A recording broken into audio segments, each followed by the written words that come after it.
Alors je fais une nouvelle vidéo sur un comparatif et je vais en faire de plus en plus puisqu'il va y avoir la possibilité de comparer un véhicule thermique de la même marque avec un véhicule électrique. Alors par exemple chez Stellantis c'est un peu plus simple, que ce soit une 500, que ce soit une 208, il y a donc la même en électrique. Là clairement Renault a scindé. Donc ce soir, j'avais déjà préparé une vidéo, c'était important de revenir sur la Clio, parce que la Clio aujourd'hui est proposée en hybride, 145 chevaux, elle est proposée aussi avec le GPL, et elle est donc essentiellement maintenant donc en 3 cylindres, et il y a encore le diesel. Donc cette vidéo est faite, pour moi concrètement le meilleur rapport qualité-prix, j'avais pris, donc elle n'est qu'en évolution avec ces 4 motorisations, sinon c'est essence, le 09 qui fait 90 chevaux, ou donc l'hybride. Et pour l'évolution, tu as donc celle de base, on va dire en tout cas 65 chevaux, qui est à 18 300 de mémoire, et un peu plus cher, 20 300 tout de mémoire et des bananes. En gros, le GPL, je trouve que pour moi, c'est vraiment le meilleur rapport qualité-prix. Le véhicule est très bien. Peut-être rajouter malheureusement une petite option peinture, je sais pas ce qu'ils ont en fait avec les peintures flashy, donc la peinture offerte c'est le orange, je vais essayer de te faire des petites incrustations etc. Allez c'est parti, on parle en tout cas, est-ce que ça vaut le coup clairement d'acheter une R5 par rapport à une Clio?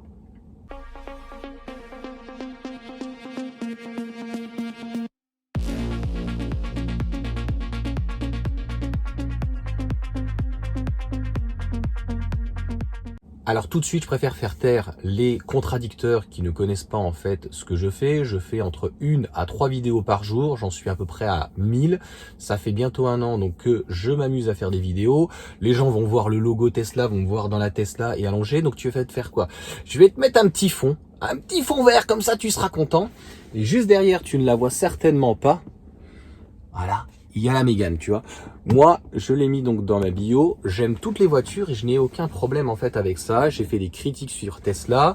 J'ai encore une autre personne, donc merci à lui. Je crois que c'était Mario. On avait pensé à lui, ou c'est son deuxième prénom. Donc, qui m'a parrainé. Donc, je ferai un point sur les parrainages et puis après, donc, on va faire tourner par la suite, je pense. Il y avait Guillaume qui a acheté une voiture, il a même pas de parrain. Je suis dégoûté pour lui et honnêtement, on va pas cracher sur 7500 points. Et j'aurai des petits cadeaux donc pour la première année. J'ai réellement commencé à faire une vidéo tellement que j'étais enthousiaste le 10 mars. Et il faut savoir donc qu'avec les points de parrainage, donc les gens qui ne connaissent rien à rien, ça ne me dérange pas à partir du moment où tu n'es pas comme le beurre, tu viens l'étaler. Je t'explique, il n'y a pas de souci et il n'y a que les cons qui changent pas d'avis en tout cas. Donc concrètement, j'ai les points de parrainage, j'ai fait gagner une première borne d'ailleurs avec, je me suis pris 5000 points et là je crois que ce truc là c'était 1400 points et j'ai pris des t-shirts pour mes enfants, j'ai pris pas mal de choses, j'ai pris des accessoires que j'ai testés chez Tesla. Voilà, je vais pas gâcher la petite surprise de ce que j'ai pu commander aussi. C'est une petite chose qui est en taille unique, donc qui sera assez facile. Si tu veux mettre en commentaire un petit rébus, savoir qu'est-ce que ça peut être en ce moment que j'ai pu prendre. Donc j'en avais déjà commandé une pour moi, mais c'est pas trop ma cam. Voilà, j'en ai déjà dit assez. Donc j'ai l'impression qu'il faut toujours se justifier, mais voilà, je vais le faire par honnêteté. Donc je ne suis pas pro Tesla et quand j'étais extrêmement enthousiaste sur le Scénic, je ne suis pas non plus pro Renault parce qu'à ce moment-là on me jugeait là-dessus. Je ferai une très courte vidéo sur le Scénic qui pour moi est vraiment un super véhicule en termes de rapport qualité-prix et il n'y a aucune mesquinerie. Mais aujourd'hui on peut comparer donc la R5 à la Clio. Pourquoi? Parce que on avait un prix au départ sur la R5 de 20 000, après on a entendu pratiquement 30 000 hein, et ils se sont rendus compte que finalement ça serait trop cher en termes de positionnement et donc l'évolution avec 95 chevaux sans CCS. Je vais te remettre une incrustation donc du modèle comment il est comme Renault a l'habitude de faire avec tous leurs autres modèles. Il a un petit peu de chip, c'est des enjoliveurs. Elle reste je crois en 18 pouces. Heureusement ou malheureusement, c'est plutôt moi de mon côté malheureusement, on aurait pu faire des économies sur d'autres endroits que le CCS. Bref, on ne sera pas là en tout cas pour critiquer là-dessus, mais est-ce que c'est intéressant? Est-ce que c'est rentable? Parce qu'en fait, toutes les personnes qui achètent des voitures électriques, si tu vas tomber sur le cul, c'est essentiellement pour faire des économies. Donc est-ce que c'est plus économe au final une Clio ou est-ce que c'est plus économe une R5? Et je te le dis tout de suite, pour moi, c'est plus la Clio. Je vais te choquer. Alors, il faut savoir quand même que la R5 cette année, ça va être le gros modèle, le gros moteur, la grosse batterie, à moins que ça y ait 120 et qui est la Techno. Mais ça sera donc une iconique dans 52 kWh, 150 chevaux. Et je peux te dire que j'ai déjà fait une vidéo là-dessus. On va traiter tout, surtout vous saurez tout sur la petite R5. Ça risque de douiller entre 35 et 40 000. Donc là, l'intérêt, c'est de prendre une Clio en évolution, une R5 en évolution. Alors les goûts et les couleurs, je suis désolé, ça se partage pas. Moi, je dirais que mon penchant stylistique irait plus sur la R5, je le trouve extrêmement mignonne, mais il y a des personnes qui s'en fichent à l'extrême du style, et il va y avoir deux types de clientèle. Il va y avoir la première clientèle en fait sur la R5 en évolution, comme je t'ai dit, elle n'a pas de charge rapide, donc concrètement tout le monde est unanime pour dire que ça serait une voiture pour la ville. Ce n'est pas fait une voiture, en tout cas pour aller loin, ça sera une voiture où tu pourras pas aller deuxième, voire troisième voiture, je suis désolé, parce que tu ne pourras pas dépasser les 100 km. C'est un problème avec ta première voiture, ça sera compliqué d'aller faire 500 km avec. Bref, donc concrètement, on peut largement la comparer aux 65 chevaux, donc normalement c'est le 1 litre 3 cylindres, donc toujours en évolution, elle est à 18 700 €, donc l'autre sera à 25 000, mais peut-être qu'elle sera à 25 700. À ça, tu as 4 000 € de bonus de toute façon si tu ne l'as jamais utilisé, que tu pourras utiliser, donc on va dire que on est de 18 à 21, on est à peu près 3 000 € d'écart, puisque si tu n'aimes pas le vert, il faudra changer la peinture. Si tu n'aimes pas l'orange, il faudra changer la peinture, mais c'est 200 € pour une blanche. Là, la blanche, ça sera certainement 600 €, tu vois. Il y aura des petites différences. Alors, tu vas me dire, oui, mais ta carte grise, Johan, tu la payes sur la Clio. Alors bon, c'est peut-être 200 balles. Oui, mais si tu prends le câble pour domestique chez Renault, ça va te coûter 400 €, tu vois. Donc, l'un dans l'autre, ça va te revenir grosso merdo à ce même prix. Donc la question est de savoir est-ce que tu vas réussir à amortir, et combien de temps ça va te faire à amortir, c'est 3 000 €. Alors, si tu es un petit rouleur pour un assureur, c'est entre 5 et 7 000 km. Donc on va se baser aux alentours de 7 000 km. On va prendre donc un véhicule électrique où tu recharges même pas forcément à tempo. En coût d'usage, tu vas être à 3 € au 100 km si tu es à la maison, un appartement où tu recharges. Tu peux même des fois être à 4 €. Et sur l'essence, tu vas être concrètement à 10 € environ, 6 litres au 100, 1,80. Donc tu auras le delta à peu près de 7 €. Encore une fois, ça peut être un petit peu moins en fonction de si tu as un tempo. Si tu recharges à l'appartement, tu vas être plus dans les 22 centimes, donc ça va te coûter plutôt 4 €, donc ça sera 6 € de différence, tu vois.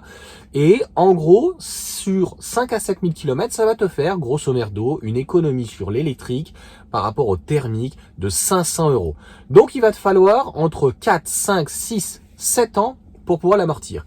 Là où le bas blesse, c'est encore pire, c'est que comme c'est non pas une citadine, mais une voiture en fait qui n'a pas de charge rapide au niveau de la R5, tu as donc la possibilité d'avoir le GPL, ce que je disais pour moi c'est le meilleur rapport qualité-prix qui est à 20 300 € de mémoire. Alors oui, tu as moins d'écart, à peu près 1 000 €, mais clairement c'est un véhicule où tu vas pouvoir aller très loin.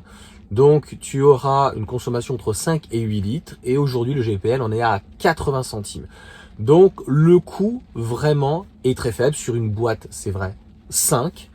Donc là on est sur une boîte 6, pardon, une boîte 5 sur le 65 chevaux. Dis-moi ce que tu en penses. Concrètement, en tout cas, c'est pas une voiture qu'on achètera pour son économie, c'est plutôt un véhicule qu'on va acheter pour son style. Et heureusement, comme je le dis, il y a le bonus écologique. Je suis désolé, il pleut. Donc parce que sinon, il y aura un écart qui serait beaucoup plus important. Ce qui n'est pas le cas, on reviendra sur le 3008. Donc quelqu'un qui adore Peugeot, mon beau-père il en est à son deuxième 3008, et si vous voulez rester chez Peugeot pour un 3008, eh bien je développerai le fait qu'il y a à peu près 1 000 €, 2 000 € d'écart entre un 3008 électrique et un 3008 thermique, surtout que le thermique fait 136 chevaux et l'électrique fait quand même 210 chevaux. Là je n'ai pas parlé des performances, mais le 65 chevaux sur la Clio, ça va être environ 17 secondes. La R5 95 chevaux passe à temps d'année miracle, c'est un minimum 13 secondes. Pareil, les abrutis qui me disent, non mais Yoann, tu n'y connais rien, comment tu peux avancer des chiffres? Alors je tiens juste à rappeler que l'IC3, c'est environ 1 tonne 4, elle est à 113 chevaux de mémoire, et elle fait 11 secondes. La 95 chevaux, c'est quand même 1 tonne 350, et donc elle ne fera pas mieux. Donc elle va être entre 12, 13, 14 au 0 au 100. Il y a des personnes qui me disent, ça ne sert à rien. Et donc concrètement, la 100 chevaux de la Clio en GPL, elle est à 11 secondes. De toute façon, elle sera un peu mieux. Donc si tu veux plus d'agrément pour moi et que tu t'en fiches du style, c'est une Clio. Ça sera vraiment la conclusion dans la conclusion. Et si vraiment tu veux un style et que tu restes vraiment absolument en ville, que tu n'as pas utilisé ton bonus et que tu la trouves très belle en vert et que tu cherches à rien prendre et que tu peux la recharger sur une charge à la limite domestique, parce que pareil, recharger sur une charge domestique, il faudra peut-être que tu investisses dans une borne ou une charge dans ces cas-là, type Green Up pour renforcer ou quoi que ce soit. Donc il va y avoir un coût supplémentaire, ça aussi, tu vois, peut-être 500 €, tu as du crédit d'impôt de 500 € cette année, mais si tu prends une borne, ça sera 1000 €, ça sera compensé, donc de 500 €, ça te coûtera quand même. Donc 500 €, donc tout ceci, il faut l'amortir. Et si tu veux plutôt une voiture, on va dire entre guillemets, plaisante, une boîte 6, une évolution, ça te suffit. Tu t'en fous des jantes, t'as des enjoliveurs, c'est du 16 pouces. Et du 16 pouces, ça suffit largement. Eh bien, pour moi, le meilleur rapport qualité-prix aujourd'hui, c'est la Clio, donc, qui est aussi chez Dacia en Éco-G. Et j'en ai déjà parlé pour le coup. Je pourrais refaire une vidéo d'ailleurs sur cette Sandero, parce que finalement, le meilleur rapport qualité-prix, c'est une Sandero Stepway. Elle démarre à 12-14 000 maintenant, ça commence à être très cher, mais on est à 17 000 €. Donc dis-moi si tu veux que je fasse cette vidéo, mais je trouve que la Sandero est en Stepway, elle est tout aussi belle finalement qu'une Clio, elle a un très beau style, et quelqu'un qui veut une voiture polyvalente, eh bien tu n'auras pas ça dans une R5, il faudra que tu mettes plutôt dans les 30, 32, 34 000 € pour avoir une voiture polyvalente, là où la Sandero, en fait, même en 3 cylindres, 100 chevaux Éco-G, eh bien elle pourra t'emmener partout, avec donc son même moteur, mais que tu pourras mettre soit de l'essence, soit éventuellement du GPL. Le GPL, pareil, ça coûte un petit peu plus cher en entretien, mais la R5 est mesquine, puisque l'entretien, ça sera aussi tous les ans. Voilà pour cette vidéo, et puis on reviendra donc sur Peugeot, et je pense que je ferai quand même une vidéo, je ne sais plus combien elle coûte la Sandero, mais finalement, si c'était elle, la meilleure, aujourd'hui, solution, la question, tu vois, je ne suis pas ni pro Renault, ni pro Tesla, ni pro Dacia, ou pour ou contre, c'est une question de goût, de couleur, mais aussi un rapport qualité